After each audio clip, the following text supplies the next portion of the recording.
What's going on, guys? My name is Phil Daru, performance coach for the past 16 years. And in those 16 years, I've been able to work with world champions and up-and-comers from around the world. And what I can say is that I usually find 5 common mistakes that every athlete makes in their strength and conditioning. Now, if you're a fighter or a coach or trainer, listen up, because this is going to save you months of effort that you don't want to go through. All right, let's get into it. The first mistake that every fighter usually makes with their programming is training like a bodybuilder, right? Or not training like an actual fighter, right? And the goal here is to make sure that whenever you're putting together your program, it correlates or transfers over into the cage. Now, if that's not the case, if you're doing isolated movements, if you're doing slow eccentric movements, they have a time and a place, but you have to make sure that whatever you're doing, it has high transferability over to the sport. When you see guys training in these isolated fashions, I'm all about isolation movement and I'm all about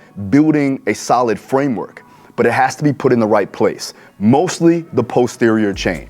If you're doing things that are just going to make you stiff, leave you with immobility, or cause muscle damage to where you can't train the actual sport, then you're doing yourself a disservice. Instead, build your program around compound lifts, contrast sets, and the ability to produce force fast. That's gonna have high transfer over into being dominant inside the cage. Exercises like kettlebell swings, landmine variations, and your basic compound lifts like the squat, hinge, push, pull will have that carryover as long as you're putting the intent into the movement. Mistake number 2, skipping energy system development outside of your skills training. When it comes down to conditioning, by all means, from a specificity standpoint, get your conditioning inside your sparring, your grappling, so on and so forth, so that you have the specific demand covered. With that being said though, you also want to work outside in your strength and conditioning. That way you can streamline your conditioning limitations, improving on those weak links and allowing you to be better overall. Things like aerobic capacity work,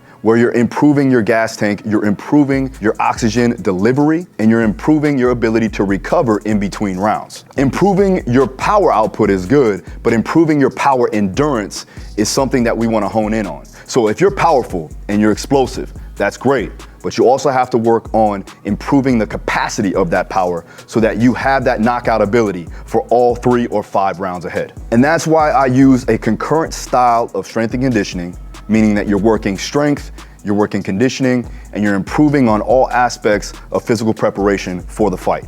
All right, mistake number 3 is gonna be too much volume and not enough intent. Now, what I mean by volume overall is consistently doing too much for every single training session. You need to make sure that you have an adequate periodization protocol. Basically meaning you need to have a plan that allows you to recover and still progress going week by week. Another thing that I see a lot of, and I fell victim to this too as well as a fighter, was doing circuit training at a given time domain of the fight. Whether you're doing 3 rounds or 5 rounds, 5-minute rounds or 3-minute rounds, those circuits are good at times. They're good to put in at the end of your fight camp to get you prepared for the actual stimulus that is going to be put in when the fight comes. But I only typically like to do it inside of skills training. And the reason why is because once you get closer to the fight, specificity becomes the most important. With that being said, inside of your strength and conditioning, however, you want to work on aerobic and anaerobic training, because you don't get that inside of your skills training in a controlled environment. So inside of your strength and conditioning, you want to focus on high outputs, high force, high speed, and also repeated efforts with an aerobic base, which is going to allow you to have no weak links in the chain of your energy systems and throughout your physical preparation. And that's why I like to utilize what I deemed the condensed conjugate model, where I'm working dynamic effort, which is speed and high velocity, and I'm also working max effort or even heavy efforts in that high force range. You get both sides of the force velocity curve, meaning you're gonna get strength and you're gonna gain power. With the conditioning, however, we wanna make sure that we're going high and low, meaning you're gonna have high anaerobic response and a high aerobic response. In between that, let your skills training do the work. All right, so number 4, and it's a big one, ignoring or neglecting your recovery. Now, I know you train hard and I know you wanna get after it. I was a fighter once myself. I trained multiple fighters that I needed to pull back at times. And there's nothing wrong with that, but you have to know when it's time to recover. You have to know the means of recovery. And it's not passive for the most part. Yes, you need to have restful sleep. I typically like my elite guys and even just athletes that are training multiple times throughout the day to get at least 7 to 9 hours of restful sleep. And then also making sure that their nutrition is on point, meaning that they're hitting their macronutrient count, they're hitting the proper micronutrients, they're staying hydrated with the electrolytes, and they're getting the carbohydrates necessary for them to refuel that glycogen that they deplete. Now, with food, you definitely want to prioritize that accordingly, making sure that you're eating carbohydrates after your hard training sessions, and your protein intake is omnipresent throughout the day, along with some fats for hormonal function. Also, supplementation.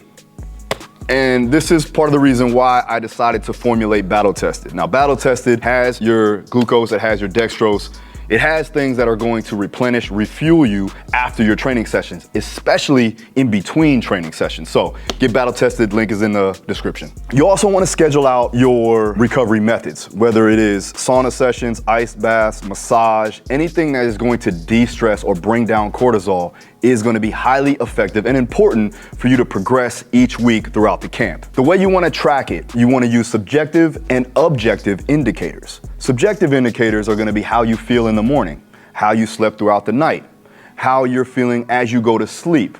Is it tough to go to bed? Are you up, tossing and turning?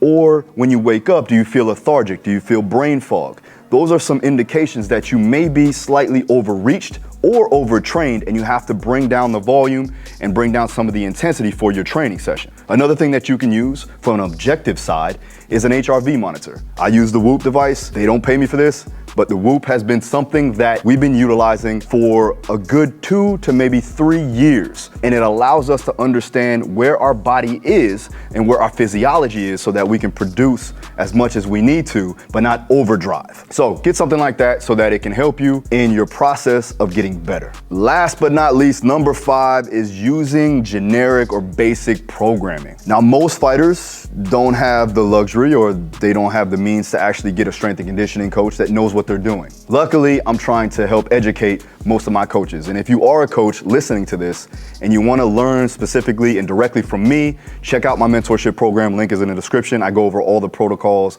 and methods of training there. But if you are an athlete or a fighter that is looking to program for themselves, make sure that you know exactly what you need. That's going to take a proper assessment process. Going through the evaluation and understanding your limitations is going to help you streamline your training effectively so that you're not wasting time in the gym. You need a program that's based on your style, that's based on your schedule, and based on the demands of what you're going to be put through with MMA training. You need to have a consistent process that allows you to peak right at fight time. Not overtrain, not undertrain, but optimally get you ready to prepare to dominate inside the cage. Now, if you're serious about your performance, which I know you are because you're watching this video, make sure you fix these 5 mistakes. Comment if you want me to go ahead and give you some tips and tools and some different types of protocols that can help you throughout your process, right? We want you to be well equipped to handle yourself inside the fight. Now, if you want me to break down a full fight camp for you from 8 weeks to the fight week, let me know by hitting the comments down below, and thanks for watching. What's up, guys? Daru here. Make sure you like this video and subscribe for more. See you on the next one.